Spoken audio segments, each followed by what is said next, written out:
Hey, welcome back to another Blue Bus Learning Bite. In our last one, we dove into that super frustrating drama triangle, the persecutors, victims, and rescuers. And if those roles felt just a little too real, well, you are in exactly the right place. Because today, we're going to flip that script. So let's just get real for a second. Does it ever feel like you're stuck on a hamster wheel? The same arguments, the same frustrations, playing out over and over again, whether you're at the office or at the dinner table. It is absolutely exhausting, isn't it? And it stops us, our teams, and our families from being what we could be. But what if there was a way to consciously step off that wheel? I mean, really? What if, instead of just being a character stuck in the same old play, you could actually become the director and create a much, much better story? Well, that's exactly what we're talking about today. We do this by making a move, a very intentional move, from the drama triangle to something called the empowerment triangle. Think of it as a playbook for deliberately changing the roles we fall into, shifting our whole mindset from dysfunction to real, actual empowerment. Okay, so this slide right here, this is the whole transformation in a nutshell. And notice, we're not getting rid of people, we are upgrading their roles. The persecutor, who's always pointing fingers, gets recast as a leader. The rescuer, who creates dependency by saving everyone, becomes a supportive coach. And the most important shift of all, the powerless victim transforms into an empowered problem solver. And I really want to land on this point, because this is the absolute heart of the whole thing. The end goal here is to build a culture of capable, empowered problem solvers. Why? Because that's how you shift away from blame and helplessness and move towards ownership and real progress. For any team or organization, the payoff is just huge. We're talking more innovation, more resilience, you get the idea. So what does it actually mean to be a problem solver? Well, it's not a job title, that's for sure. It is a mindset. It's the core belief that you have agency, that you can influence outcomes, and that you own those outcomes. It's seeing mistakes not as failures, but as excellent failures. Opportunities to learn and do better next time. Now, this doesn't just happen. It needs an environment where people feel safe enough to take a few risks and own those so-called failures without worrying about getting blamed. So what fuels this kind of powerful mindset? It's a concept the folks at Blue Bus call the second paycheck. And no, it has nothing to do with money. It's about the deep, intrinsic stuff that really gets us fired up. So, this second paycheck, it's made up of 3 essential things. First, a sense of purpose, that feeling that your work actually matters. Second, a sense of achievement, knowing you're trusted and you're good at what you do. And third, a sense of belonging, that deep down feeling that your boss and your team, they've got your back. When people get that second paycheck, they don't just work, they thrive as problem solvers. And this just illustrates the shift in thinking so perfectly. Someone in that victim mindset makes a statement, I'm feeling overwhelmed. It's a full stop, it's a closed door. But the problem solver, feeling that exact same stress, asks a question, what's within my control? See the difference? That question blows the door wide open to action and possibility. But here's the thing, that shift to a problem-solver mindset, it doesn't happen in a vacuum. It absolutely requires the other people in the triangle to change their game too.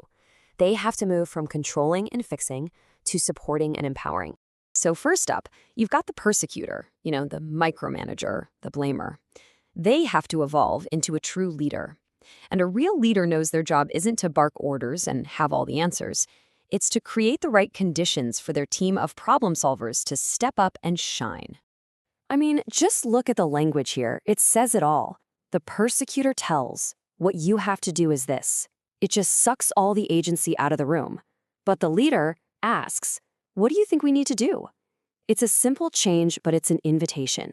It invites collaboration. It invites ownership. And it's the exact same story for the rescuer. You know the one. They mean well, they really do, but by jumping in to save the day all the time, they're actually making people more helpless.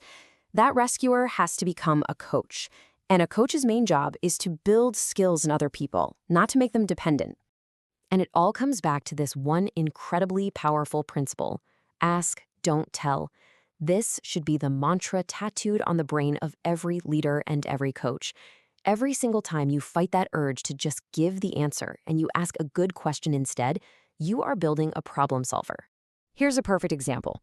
The rescuer's gut reaction is, here, just let me do it for you. It feels helpful, right? But what it's really doing is robbing that person of a chance to learn and grow. The coach flips the script. They ask, what if you give it a try? Or what kind of support do you need to figure this out? That builds real confidence for the long haul. And while this framework will absolutely transform a workplace, its real power, the reason it's so important is that it works everywhere. This isn't just some corporate leadership trick. It's a blueprint for healthier, better relationships in every single part of your life. I mean, just think about the ripple effect. When we coach our kids instead of constantly rescuing them, we're not just getting through tonight's homework. We are building resilient, self-reliant adults. In our partnerships, it's the difference between a constant blame game and being a real team that can handle anything together. And it turns our friendships from sources of drama into sources of real, genuine support. So that's the big question, isn't it? How do we actually make this our new default mode? How do we turn this awesome idea into something we actually do, day in and day out, especially when those old drama habits are so darn strong? Well, it all starts in a single moment, a moment of self-awareness. It's that little feeling you get when you feel the pull of that old drama and a little voice in your head goes, there it is. I see what's happening. Just recognizing the pattern, that's the first and most powerful step. It's what gives you the space to choose to do something different. So here it is, a super simple, repeatable process. Step 1, recognize that you're getting pulled into the drama. Step 2, make a conscious choice about your new role. Are you going to be the leader, the coach, the problem solver? And step 3, the most important one, repeat. Repeat it again and again.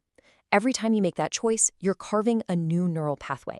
You're building a new habit of mind and making empowerment your new normal. Look, at the end of the day, this isn't just some abstract theory. It is a practical tool you can start using right now, today. So my question for you is this. Think about the rest of your day. What's one conversation, one meeting, one phone call where you can consciously choose to flip the script? Because that one small choice, that's where the whole transformation begins.